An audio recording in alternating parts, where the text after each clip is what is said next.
Ghost of Harrenhal. My name's Simon. And I'm McKelly. Thank you for joining us for episode 46 of our chapter-by-chapter book review of A Song of Ice and Fire by George Martin. Today we're discussing chapter 45 of A Game of Thrones. That's Ned 12. Oh, it's a good one. As always, we'll chat about the chapter and try not to spoil any future plot points for you. And hopefully we'll provide you with some entertainment along the way. Ironically, you spoiled that just before you said you weren't going to spoil anything. You said it was We'll summarise what's happened, we'll discuss our thoughts on it, provide some useful background, compare it to the television show, indulge in a little pedantry and cover some mail. Be sure to check out the show notes, they provide some extra information about the characters and other things in this chapter. How are you? I'm alright, how you doing? Still isolated and locked down. Yeah, we are doing a double recording twice. We're not going to be putting these both out in the same week, but we are recording last week's episode and this episode just a day apart because we're trying to get a little bit in the hopper because we got some vacations coming up. So yeah, and it's still cold. We mentioned this last week, of course. Right. Our listeners won't know it's like, well, because it's the day after, but it is bizarrely cold.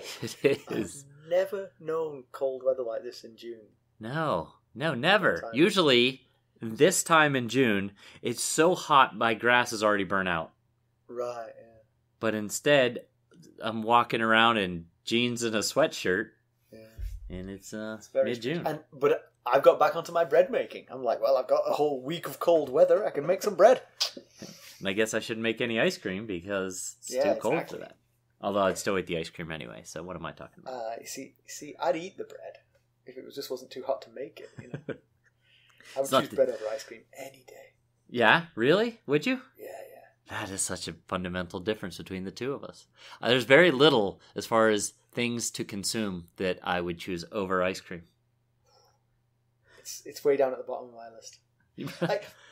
I've told you before, I have sensitive teeth, and so as a child I didn't like ice cream because it hurt. Oh, and yes. So I never developed a taste for it. And now I'm like, I don't know what the big deal is about. And it still hurts my teeth. It hasn't fixed that. Speaking of British things, we finished the first season of Fleabag last night. I tell you what, I've told you before going through it, I just couldn't get into it. I couldn't really relate very well to the character. But the season finale of episode 1 changed that. She was vulnerable and relatable, and she was a much deeper character than what she had been for the first. Give me a tiny bit of the setup. Was it her father's wedding? She went to the sex show that her stepmother did, like the art show. It was like it was all about her sex life and stuff, and everything went wrong for her. And was she asked to wait? Yes, she was. That's what I remember. Yes, that show was very good, I thought. So that episode, was enough to push me forward to season 2. Yeah. Well, I think you'll enjoy it. It's good.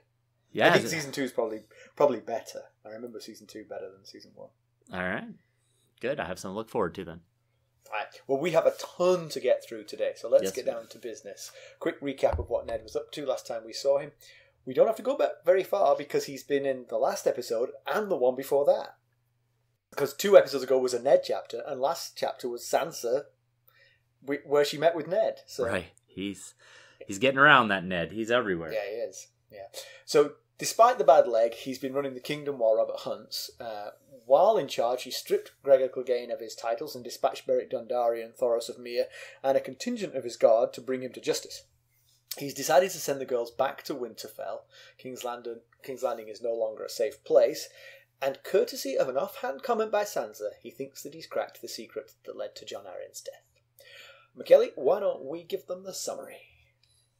Okay, so Ned gets milk of the poppy from Grand Maester Pycelle and news of a raven from Tywin Lannister, unappreciative that his bannerman Sir Gregor Clegane is being hounded by men sent by Lord Stark. Ned tells him he doesn't care. The men seeking the mountain are under the king's banner. Tywin had better not interfere. I think I wrote that sentence, but I realise how flawed it is now, because you said Ned gets milk of the poppy from Grand Maester Pycelle and news of a raven from Tywin Lannister. So I've got visions of Tywin Lannister going, there's a raven. But of course it was Grand Maester Pycelle that said there was a raven from Tywin Lannister. That's what I meant. That's what was meant. Anyway, moving on. Ned's next visitor is LittleFinger, Petyr LittleFinger Baelish. He urges Ned to heal quickly. The realm needs him. The king won't be back for a while, even though half his party have come back. Ned almost confides what he's learned about the princes and princess, but resists, still not sure that he can trust LittleFinger. Ned gets his men to help him visit the Red Keep's Godswood, rarely used in the citadel of the southern gods, so a quiet and peaceful place. He orders the guard doubled on the Tower of the Hand. Just got to get through the next 3 days until Sansa and Arya can be shipped north.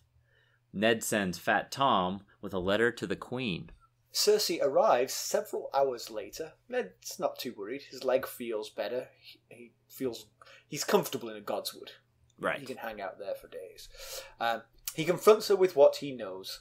She confesses, and not meekly, to the incest and parentage of her children. But she does seem to deny the Jon Arryn murder. It's a little ambiguous what she says, but right. She doesn't confess to that. Yeah.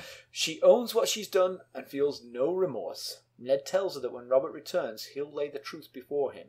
Ned urges her to take the children and run, warning her that nowhere in Westeros is safe. Cersei complains that exile is a bitter cup, and Ned says it's sweeter than the one Tywin, her father, served to Rhaegar's children, and kinder than she deserves. She'll always be rich enough to be comfortable and have guards, which she's going to need against Robert's wrath. Cersei asks, "What of my wrath, Lord Stark?" She tells him that he made a mistake. The kingdom was his for the taking when he arrived in King's Landing after the Battle of the Trident, and that the problem with playing the Game of Thrones is that there are only two possible outcomes. You win or you die. Oh. Whew. This is a good one. This is the chapter we've all been waiting for, people. Yeah. Ned's got the ammo he needs, and he's confronting Cersei. Not necessarily... it's debatable whether that's a great idea, but it's what he's doing. Yeah. It's, the whole thing is a powder keg, and various fuses have been lit along the way. Yeah. Bran's getting pushed out of the window. Kat's taking Tyrion. Yeah. Jaime's attacking Ned. But this is the... Yep. This is the big one.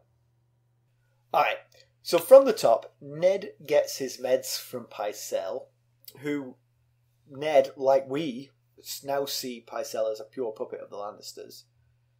Yeah, it's becoming rather apparent. The last chapter, when he was so unabashedly pro-Lannister, was a pretty good tip-off. So everything Ned says to him, he's now filtering through the idea of whatever I say is going to reach Cersei's ears. So yeah. I'm going to be careful what I say. Good idea. Yeah. But Ned has a good line. Pycelle, when giving him the milk of the poppy, tells him that sleep is the great healer. Ned says, "I had hoped that was you." Even Pycelle chuckles at that. He did, yeah. I'm not sure. I mean, obviously, at this point in the chapter, the confrontation with Cersei hasn't happened. But if I was Ned, I would be hesitant to eat anything that had come from a Lannister's hand. Yeah, definitely. Yeah. We assume, obviously, that she doesn't know yet what Ned knows, because the only way he figured it out was from something offhanded that his daughter said. But still, not a good idea to be consuming anything from a Lannister or Lannister loyalist at this point. Certainly not after this chapter, anyway. Right, yes. After this chapter, out of the question. Yes. But Pycelle reports that a raven has just arrived with news from Tywin Lannister, which was what was trying to be explained in the chapter summary. Mea culpa. Tywin is greatly wroth with the judgment against Sir Gregor, the Mountain. Pycelle reminds him that this is what Pycelle told him was going to happen. That he would try to tell him during court that this was not a good idea. And of course... It's not really that much of a towering insight by Pycelle. Right. So what you're telling me is Gregor Clegane has been at the command of Tywin Lannister, ransacking villages in the Riverlands, and when I send men to get him and behead him, Tywin Lannister's not going to be happy. Wow, deep. Thank you, Pycelle. Right. Get out. You mean he's not going to be like, well, he's going to get what's coming to him. But so Ned, when he says this, Ned thinks of Jory lying dead in his hands in the streets after Jaime ordered his men to kill him.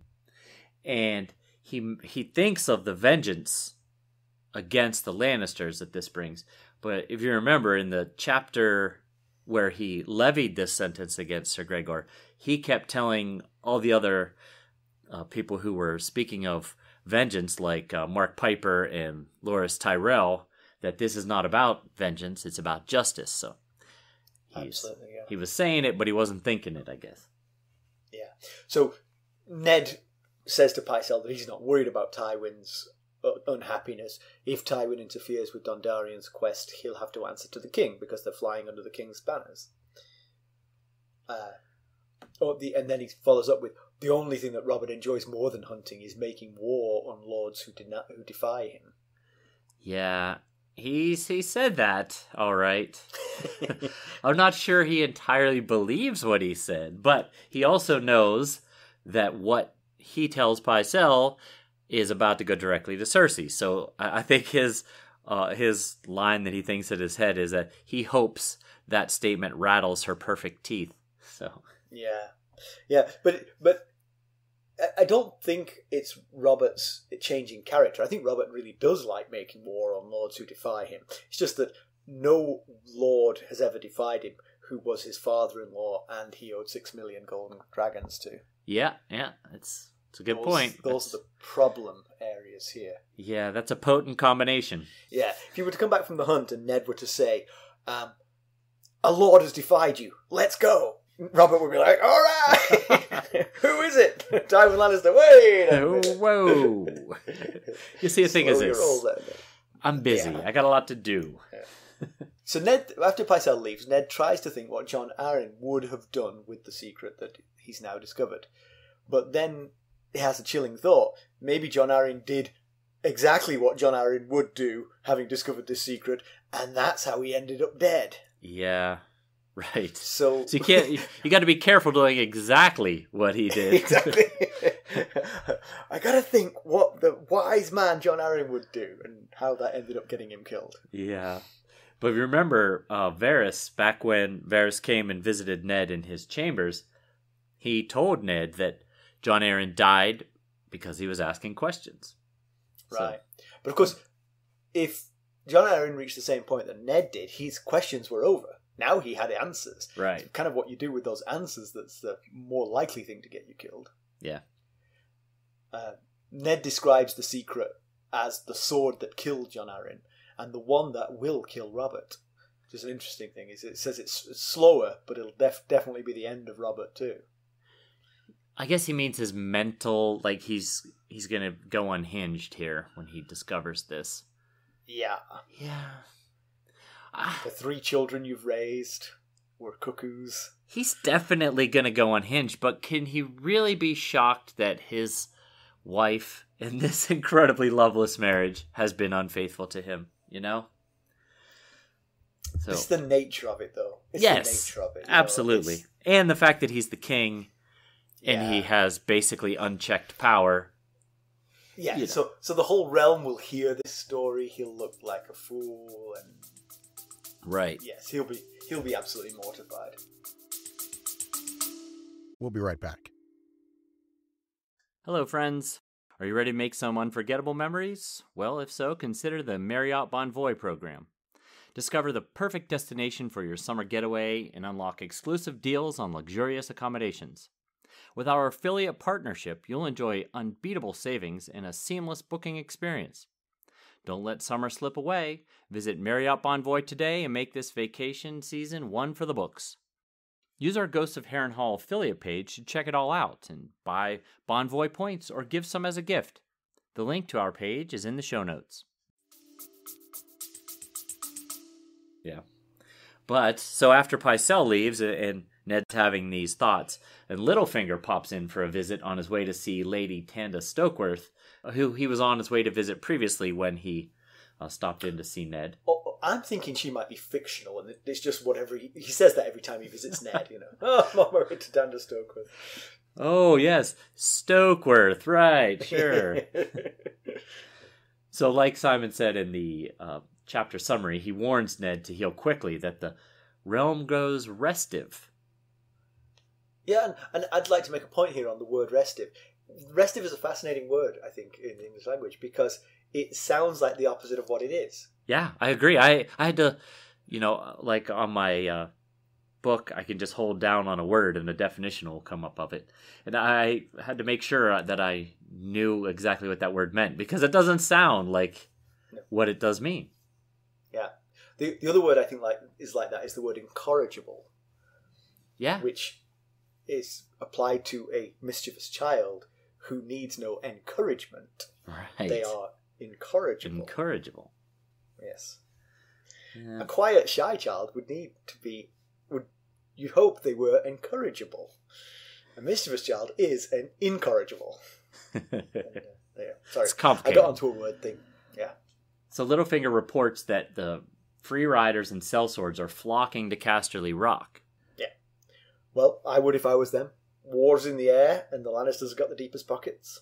Yep. Definitely makes sense. And if you don't care about the fact they're horrible. Right, yeah, as long as you don't mind. And the one sellsword we know has done exactly that. He's put his hand into the deepest pocket he could find around him, and that happened to be Tyrion Lannister. LittleFinger also has news of Robert that the White Hart that they were seeking to kill on the hunt has been found dead, killed by wolves. So just a couple of sigils there to consider. The White Hart is, of course, a stag, i.e. Baratheon, and was killed by wolves, the Starks. Just a sigil alert. So this made half of the hunting party turn around and come back home, because the thing they were hunting is already dead.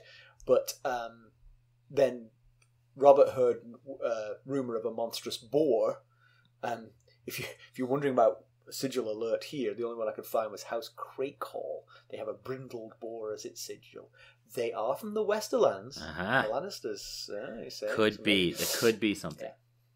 Yeah. So he's stuck around with half the party, but the rest have come back to King's Landing. So that's the people who've come back include Joffrey, the Hound, the Royces, Balon Swan. They all got back this morning. Yeah, you remember Ned sent Robar Royce off to tell King Robert the decision that he made to basically have the mountain desummited, as LittleFinger puts it. Oh, that's so that news did not make Robert come back. Yeah, that's a good point. So the idea, Robert's heard the news and he's like, I'll keep True. hunting. Yeah, I hadn't thought of that. Unless Robar never made it, unless the party split up before Robar got there. Right. I guess is possible. Because we don't know that it was Robar Royce that came back. We know it was the Royces, but we don't know it was Robar. Right. Could have been his older brother and his dad. Yeah. So this news worries Ned somewhat, because he knows what he's about to do to Cersei. Yeah. And to hear that the Hound and other Lannister loyalists have come home is a little bit unfortunate, because essentially both sides of this argument, their forces are depleted. Yeah. And Ned's down a few men, and he sent some with Beric Dondarrion. Yeah, and now the Hound's coming back, who is pretty handy with a sword. Yes. But of course the Lannisters are generally down Jaime and all his men. They would normally be there on the Lannister side. Right, but also a thing that'll probably come up a few times in this episode is not the king. The king is not coming back. That makes this even more worrisome, what he's about to do. Right, because what he wants to do... Well, of course, although actually it's difficult for him, because the whole point of his conversation with Cersei is to give her warning so that she can flee.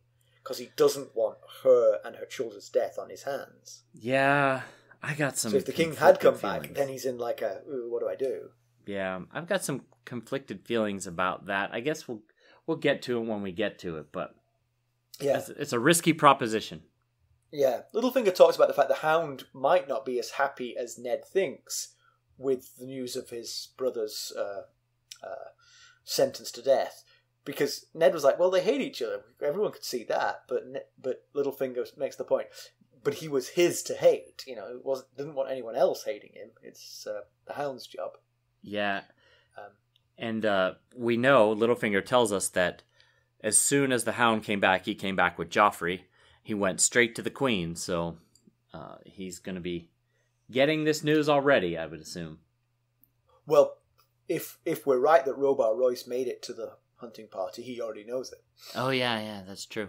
Yeah. But, also, Littlefinger mentions that Clegane's keep and all the lands and incomes will go to Sandor, but he tells Ned, I wouldn't hold my water waiting for a thank you from the Hound on that one. Yeah. On his way out the door, Littlefinger notices the Book of Lineages. Ned sees him seeing it. They talk about it a little bit. Littlefinger jokes that it's probably his sleeping draft. Ned is right on the cusp of telling him what he knows, but he resists. Littlefinger has been helping him in some ways. He hid Cat. He found the Arryn staff that have been dispersed around King's Landing, and he took him to the brothel. But he's arrogant.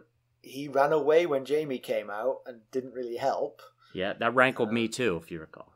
So he resists. He does not tell him. Yeah, so instead he just tells him it's what Jon Arryn was reading before he died. The description says he did so to see what kind of reaction he would get from Littlefinger, and of course Littlefinger just made a snarky quip about death must have been welcomed. I can't remember the exact line. But it made me wonder, is it possible that seeing that book and what it is, knowing that Jon Arryn was reading it before he died, and knowing the facts that he and Ned have uncovered together, is it possible he could have come to the conclusion like right then on the spot? Ned does say, like right in this section, Ned says he's too clever by half, and he has figured everything else out along the way faster than Ned has. So, yeah, I mean, he's got every bit of evidence that Ned had. Yeah, he's not missing anything. Yeah, I guess there was the sort of conversations that Ned had with the Arryn staff, but Baelish might have had the same conversations. Right, know? That's true. Yeah, it's a good point. You'd be disappointed in Littlefinger if he hadn't reached this conclusion. You think of him as being smarter than Ned. Yeah, he seems the kind of guy that might be like, I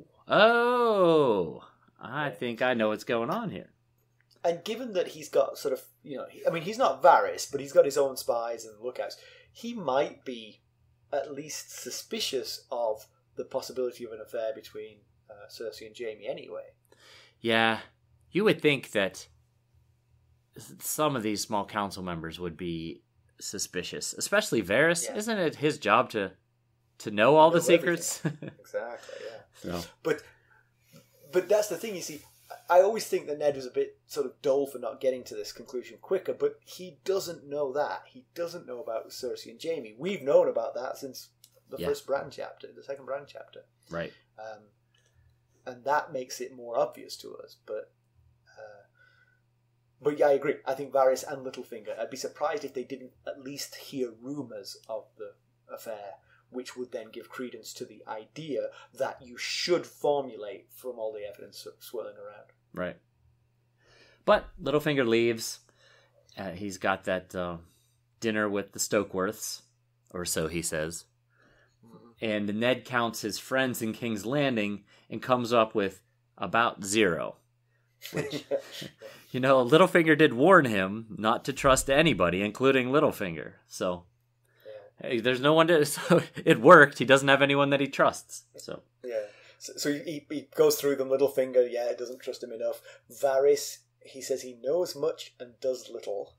Which I guess is what you want your spy master to do. You don't necessarily want your spy master to be making the decisions, but you just want him to be gathering the information. True. But we do know... Because of that, because of what Arya overheard, we do know he's plotting. And if you remember, during that conversation that Lord Varys had with Illyrio Mopatis, they were also worried about Ned finding bastards and what he'll do with the truth.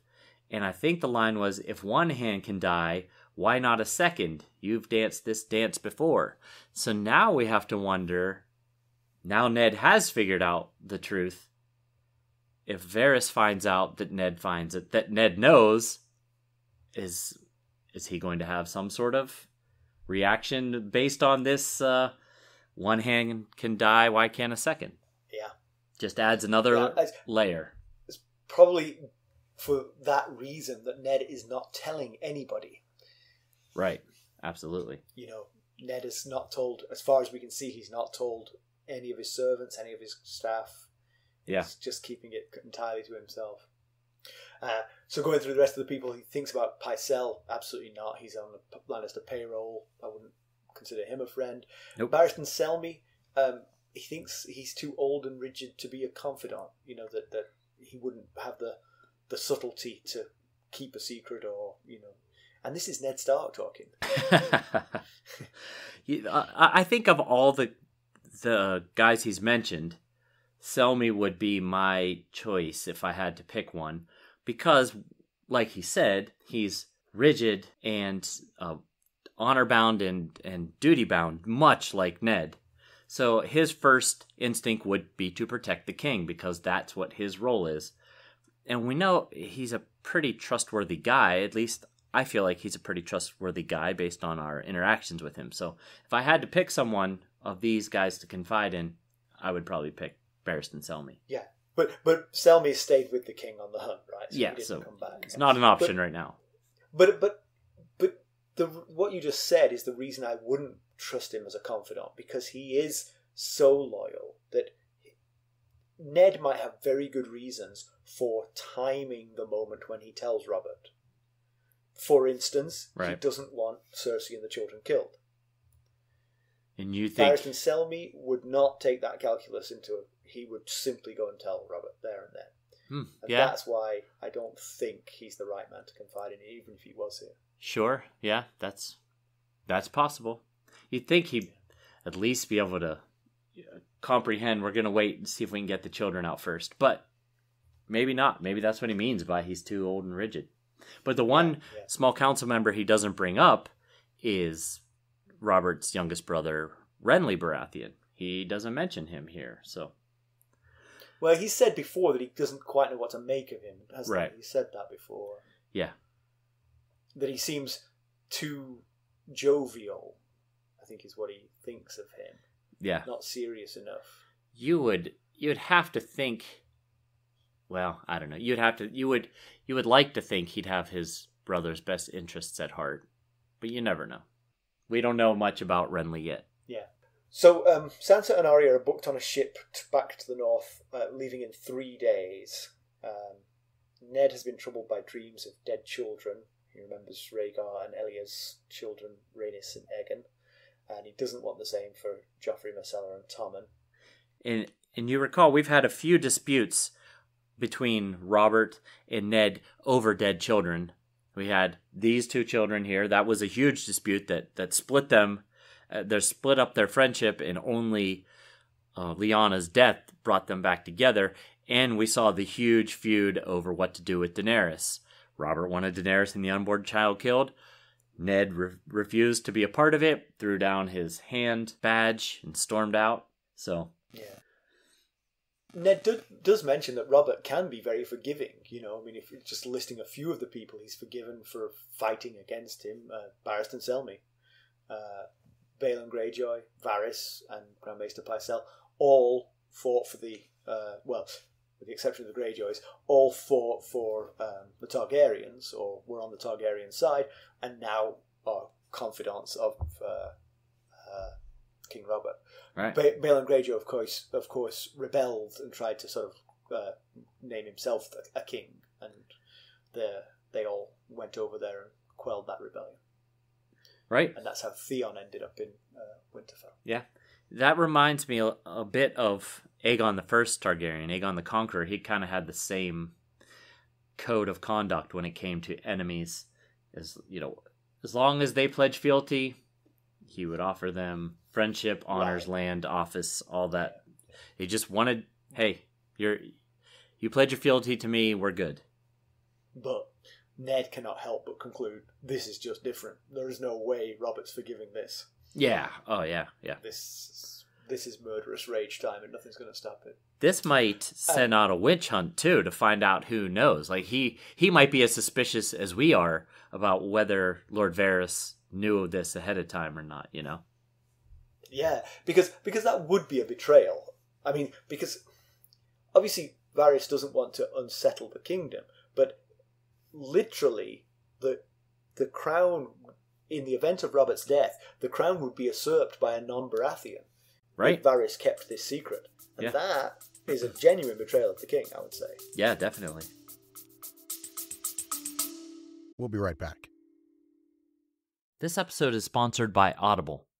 To get a free audiobook, or 2 if you're an Amazon Prime member, go to our exclusive URL, audibletrial.com/ghostsharrenhal. You can find the link in our show notes.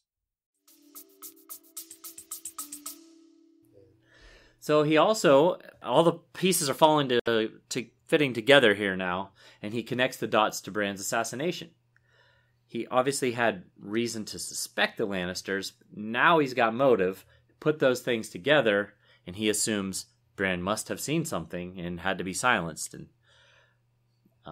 I don't know if he necessarily knows that had anything to do with Bran falling, but the assassination attempt is probably more what he's thinking about. Yeah, but again, I mean, the only obvious conclusion is that he was pushed. He saw something high up and was pushed from high up, and it didn't complete the job. That's why they sent the assassin. Yeah, you could make that. Because, I mean, he's making all other kinds of leaps here. He could make that one as well. But it's not that big of a leap because Bran didn't see anything between the fall and the assassination attempt. He was stuck in bed, you know. That's true. Yeah, hadn't thought of that. Bran saw something between the last time someone saw him on 2 feet and the assassination attempt. Yeah. And most of that was him climbing that tower. Solid point, my friend. Yeah.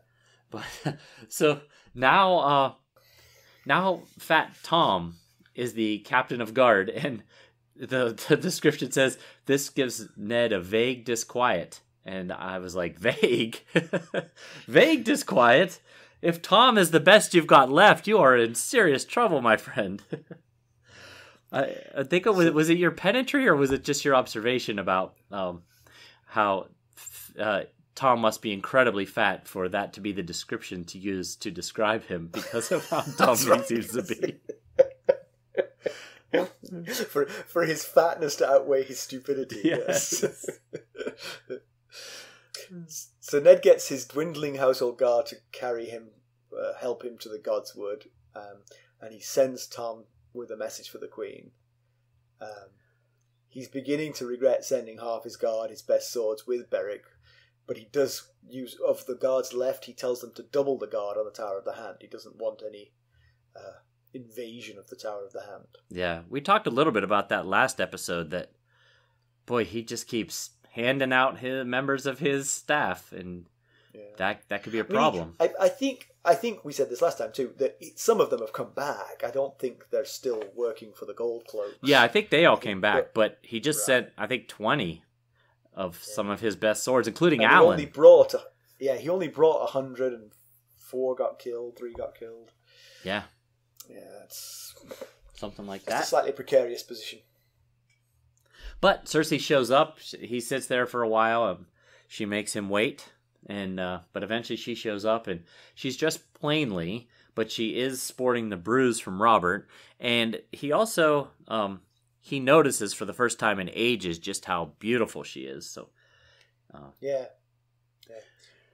But they talk about the bruise on her face. She admits that the king has hit her before, but never in the face, saying that Jaime would kill him if he had. Yeah. Which kind of goes to Robert being. I was somewhat forgiving of Robert. I mean, let me first state, you should never hit a woman, obviously. But I was slightly forgiving of Robert because he was pushed, he was drunk, he's in an awful situation, an awful marriage with a woman he hates, kind of thing. But he waits until Jaime's out of town to hit her in the face. That suggests a little premeditation, which sure makes his case. I hadn't thought about the premeditation part. That Jaime's out of town, I can whack you in the face. That's terrible. Yeah. Oh boy. So, she says he's 100 times. Jaime is 100 times Robert. She technically refers to him as your friend. She says Jaime is 100 times your friend, and it's every time she refers to Robert in this chapter, she refers to him as the association to Ned, like this, your friend. That's an interesting observation. No, not my husband or whatever. The king. Yeah. So Ned, he's mercy bound and honor bound, I guess, to give her a heads up, because he knows that Robert absolutely would kill her, the 3 kids, Jaime, I'm sure, as well. Yeah, but the real honor bound is how honor bound Ned is to tell Robert. I mean, yeah, he wasn't honor bound to tell her. He could have kept her a secret. He told her for mercy, but he's honor bound to tell Robert. And you know, Ned and honor, they are. Yes, they go together. Sometimes they go together a little too much, for my personal opinion. Yes, to the detriment of himself. Yeah, for sure. Ned must figure the calculus of the rift that's going to be caused. So Robert's out of the picture right now. He's off hunting.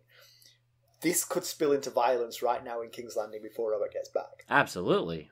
Yeah. So Ned is figuring that without Jaime and his men in town, he's got enough of an edge in the case of a fight to survive long enough to tell Robert the news. Which would make sense that he is a little worried that Sandor Clegane has just returned to King's Landing.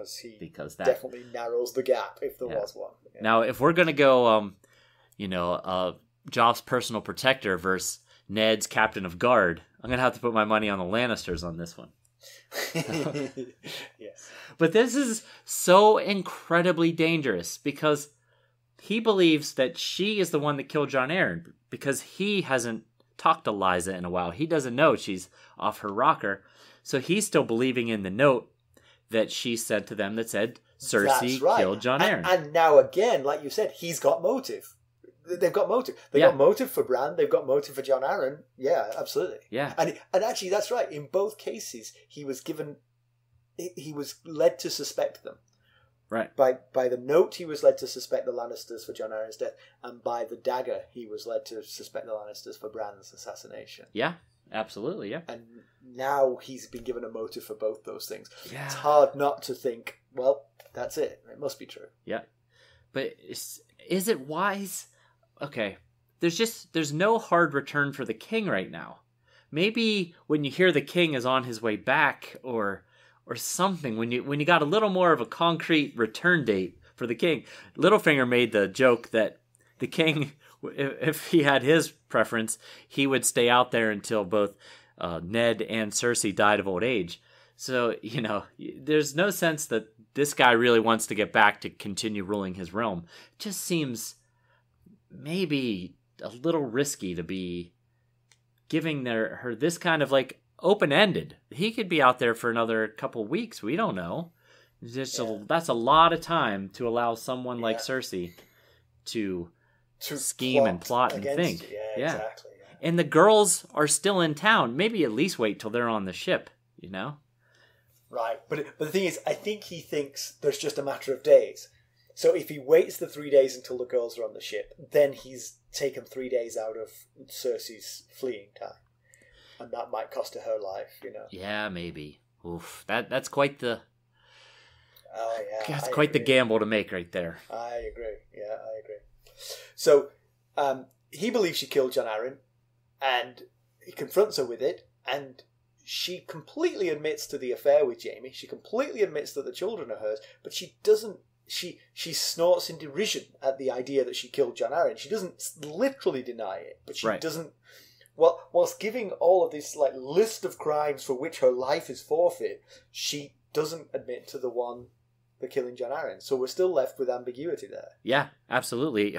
She makes some sort of joke like, "Did you bring me here to tell me riddles when he says, I know why Jon Arryn was killed.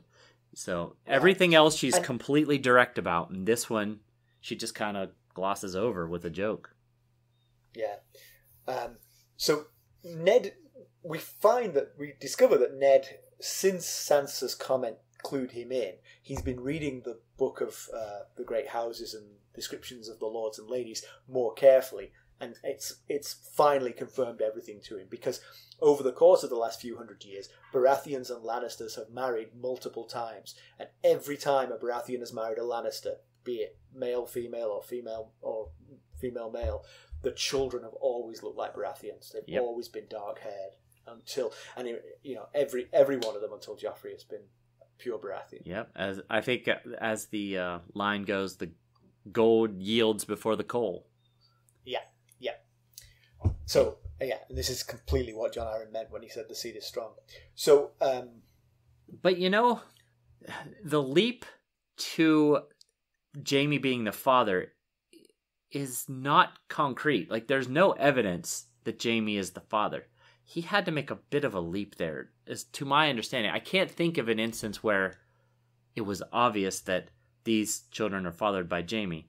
And when she says, my brother is worth 100 of your friend, he says, your brother or your lover? So he's the one that brings it up first. And she says both. That's her answer. That's her admitting to it. But there's not a direct link that I can think of to know that it was Jaime. Because it's not like the Lannister look can't survive being half non-Lannister. Right. Exactly. It's just against Baratheons that they end up looking like Baratheons. But Lannisters with Tullys would look like Lannisters half the time, Yeah. So either he just took a guess, or he's wiser than we're giving him credit for, because that was quite the leap. I guess maybe it's simply... I guess it was just a guess, and she's thinking, well, he knows the truth for which my life is forfeit. He might as well know the rest, Yeah, good point. Yeah.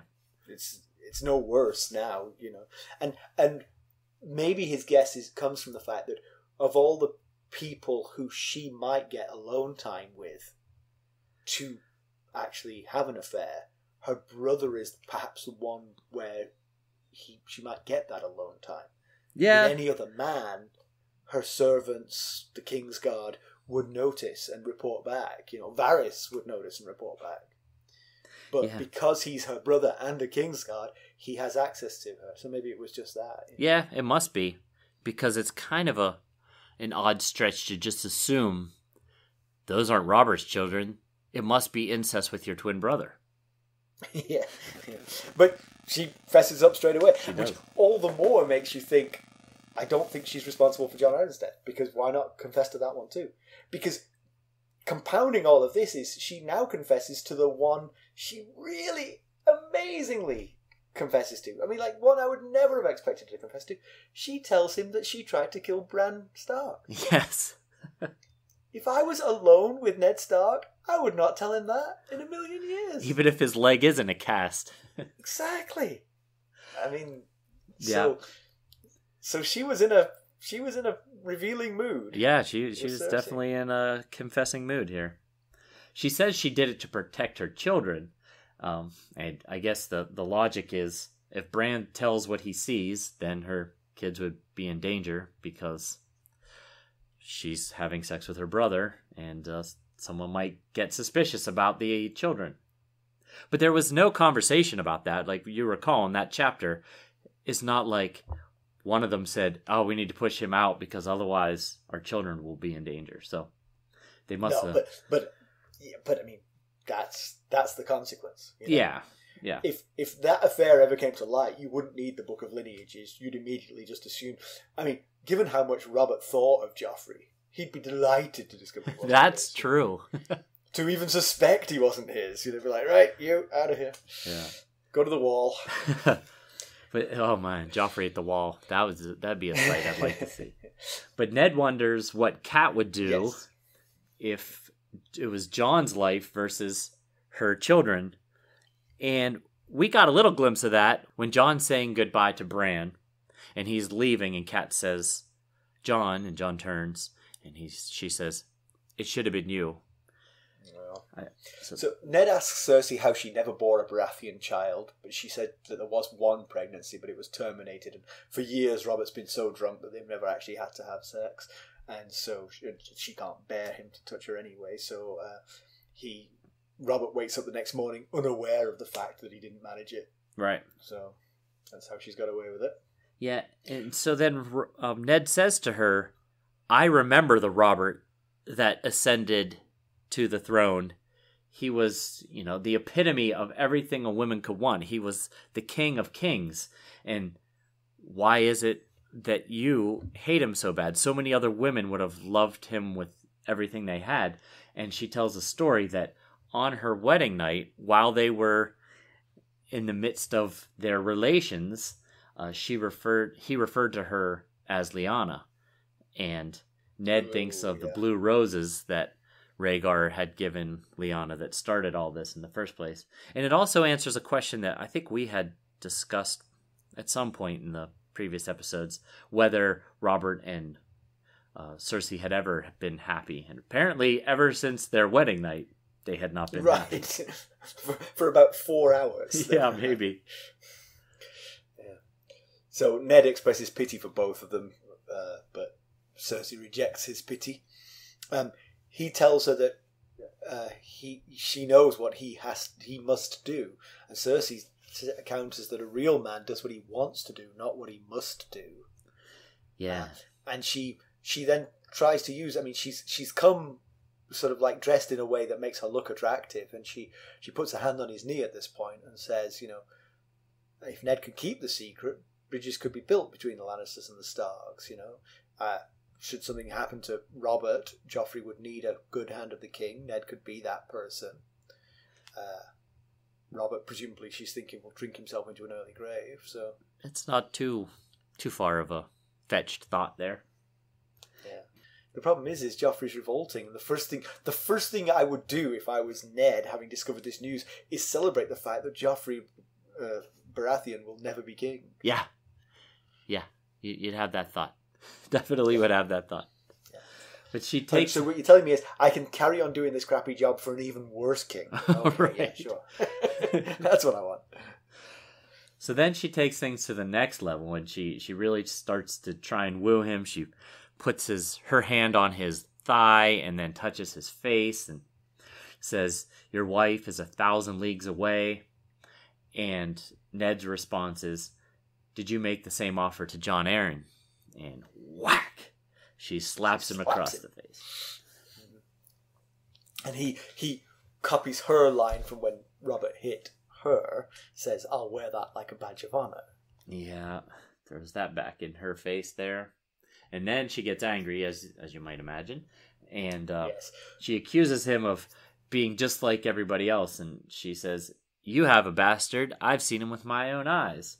Well, who was the mother? Was it some serving wench? Or was it the grieving sister of Sir Arthur Dayne, Ashara? That she threw herself into the sea? Was it because you killed her brother? Or was it because you took a son from her? All things we've speculated about. Yeah, and she mockingly calls him the honorable Lord Eddard. But, if he wasn't so honorable, he might not be here in this situation, which would leave her to being completely blindsided and, letting Robert do whatever he's going to do to her and her brother and her kids. And Ned counters that, so she's saying he's just like all the other lords of the kingdom, but he counters saying he's not like Jaime, he's not like Robert, because he would never kill children. That's why they're having this conversation. He doesn't want their blood on his hands. Yeah. So she needs to go to Essos, not stay on Westeros. She needs to use her family wealth to set herself up, pay for guards for the rest of her life, because Robert will pursue her till the end of her days. Yes. Yeah, that's a legit thought there. He says, not even the free cities. Like, go to the free cities, go further than the free cities, go to the port of Ibn, or even to the Summer Isles. So, yeah. I can see Cersei as a Khaleesi. Yeah, she would. I'm not sure she'd be down with, the daily life of a Dothraki, but... No, I'm pretty sure not. So, yeah, I get where he's coming from. Obviously, I'm with him. I don't want to see children killed either, but I'm just not quite sure of the strategy here. I don't know that this plan is realistic. Does he really think that the Lannisters of Casterly Rock are just going to flee by him saying, I'm going to tell the king about this? It's an incredibly dangerous game that he's playing here. And like I said before, I think he's giving too much time to the Lannisters of Cersei to plan here. But the plan he's put before her is in many ways, maybe it's just him. Maybe he just doesn't have the imagination to come up with other alternatives. He is giving her the option to flee and save her life, and she could take that. It would save her life and that of her children. She could. That's my point is, I don't know that it's realistic. I don't know that it's in the Lannisters of Casterly Rock to just flee Westeros because they're being threatened. And I feel like he should know that. But like you said, maybe he's not creative enough to see other options here. Yeah. So she gets threatening. She asks what of her wrath. Yeah, exactly. What of her wrath? I mean, we saw what Jaime's wrath did. Ended up with 3 of Stark's men dead. That wrath is going to be nothing compared to Cersei's wrath if she decides to fight and not flee. Right, yeah, especially because of what underpinned it. The underpinning of Jaime's was Tyrion being taken captive. The underpinning of Cersei's is you're going to be dead. You and all your children to be dead. Right. So she's got something to really fight for there. Yeah, and that's when she laughs at him and says, you should have taken the throne, because after the sack of King's Landing, Jaime was sitting on the throne. Ned arrived with all his men, kicked Jaime off the throne, and he could have claimed the throne by just sitting down, at least according to Cersei's story. He could have just pronounced himself the new king of Westeros. And, if you remember back before, Robert had even said, you should have been the king. You would have made a better king than me. But Ned says, it was not a mistake. I've made many mistakes. That was not one of them. And she disagrees. Because she says, the whole name of the book here. If you play the Game of Thrones, you win or you die. There's no middle ground. Yeah, and that's not a very veiled threat there. He's got 20 less guards.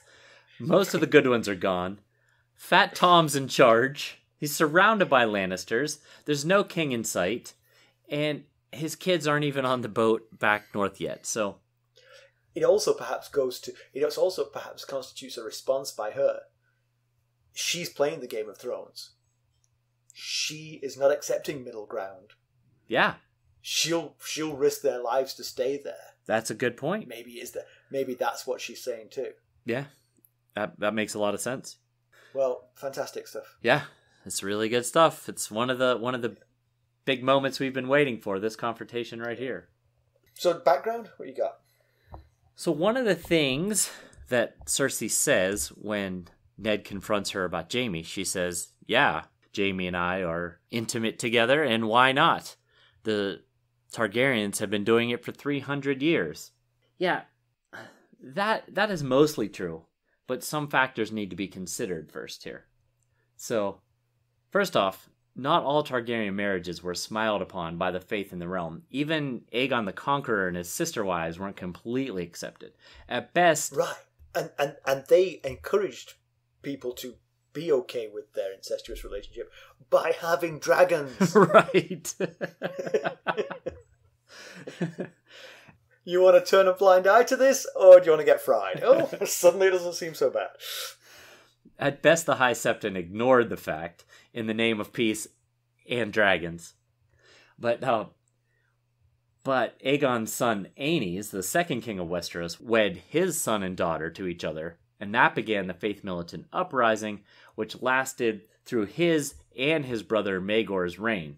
And it wasn't until Aenys' son Jaehaerys' rule that there was peace between the crown and the faith.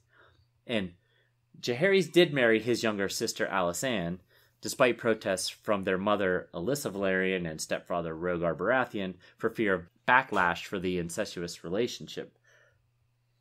Instead, King Jaehaerys worked out the doctrine of exceptionalism with the Faith of the Seven in order for them to tolerate the continued practice of incestuous marriage by the Targaryens. This is the gist of the doctrine, basically.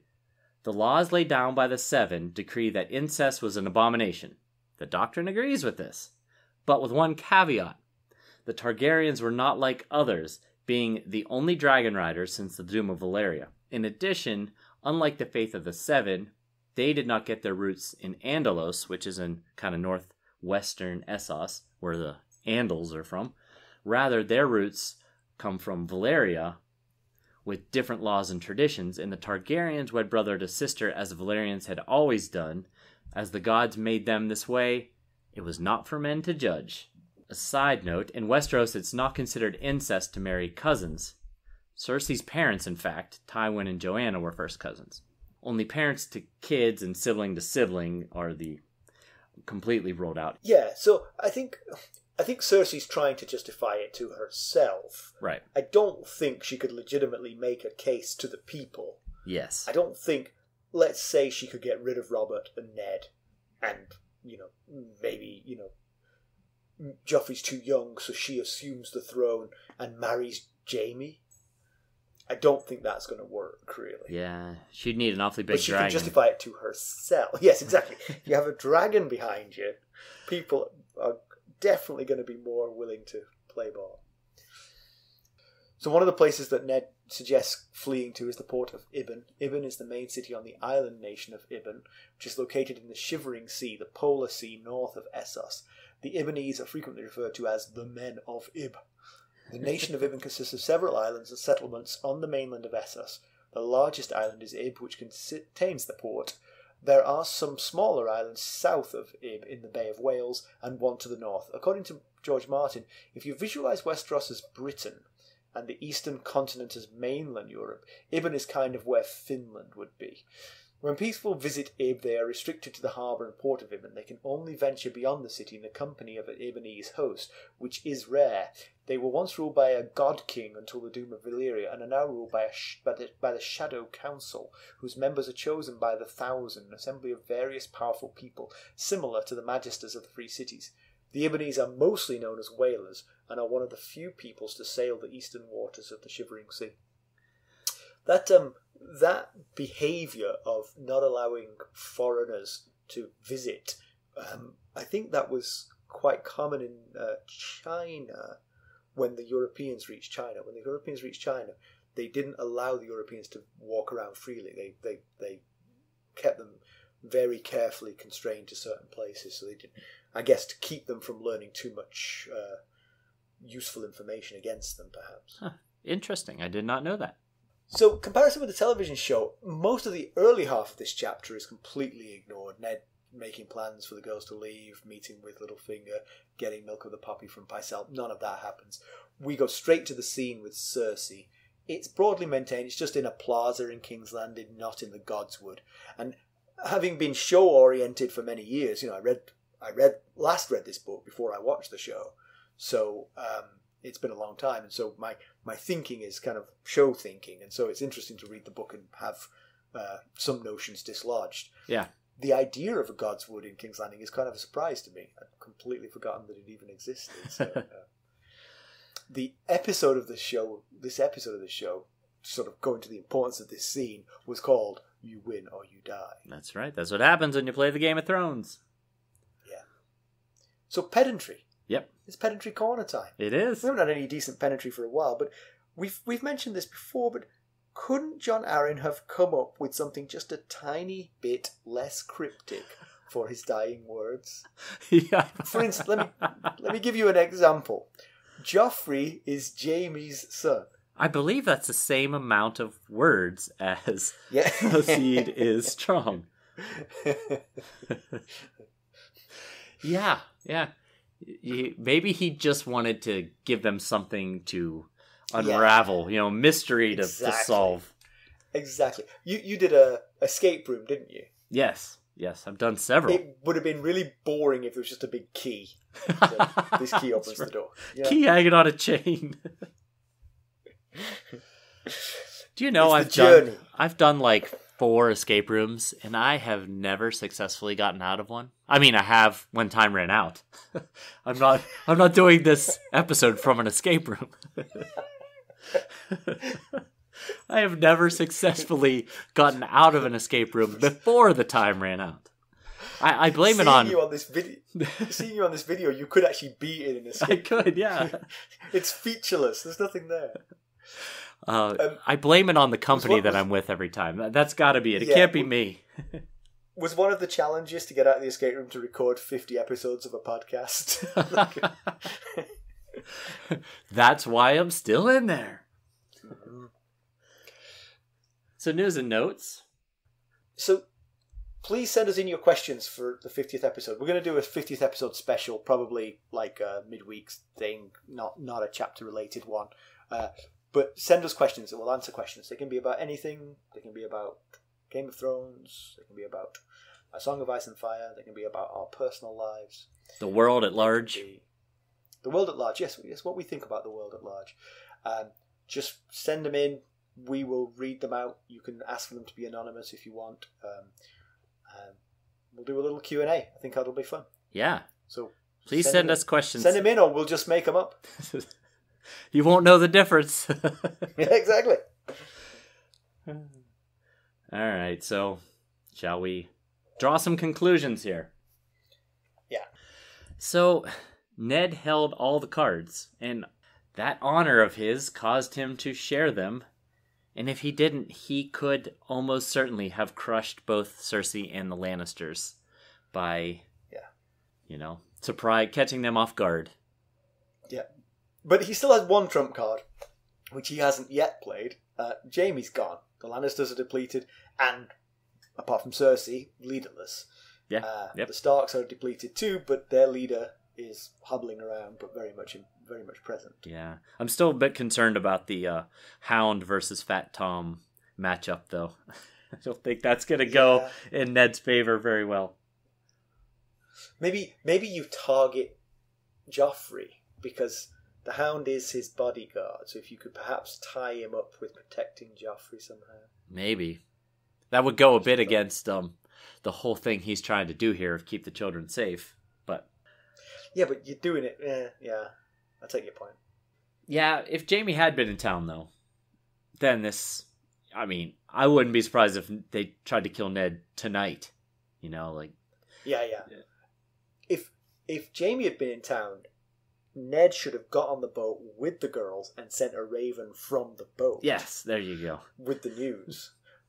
Towing a banner behind it, like one of those airplanes at the beach. Right. Yeah, and the banner would read, "The seed is strong." And no one would know. No one would know. But it's such a good clue. Why can't anyone figure this out? Yeah, he's still, even with Jaime out of the picture at the moment, he is still in a considerable amount of danger. Yeah. It's sort of a matter of time, a matter of how long it takes Robert to get back. That's the key. Yeah. One of two things is going to happen. Cersei is going to pack up and hightail it out of there quick as you like, or she's going to plan to silence Ned. Yeah. That's before Robert can hear the news. Right. And depending how long it's going to take for Robert to get back, if she knew Robert was on his way back, he is going to be there in the morning, she might hightail it out of there. If she knows he's not going to be back for a couple weeks, there's no urgency to get a jump on fleeing.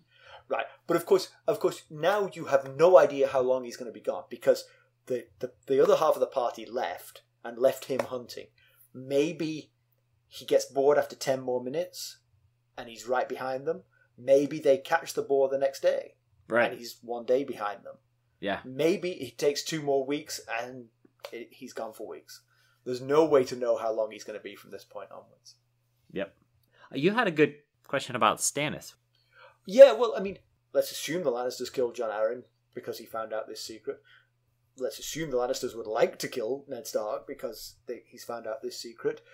They have reason to suspect that Stannis Baratheon knows this secret too. Yeah.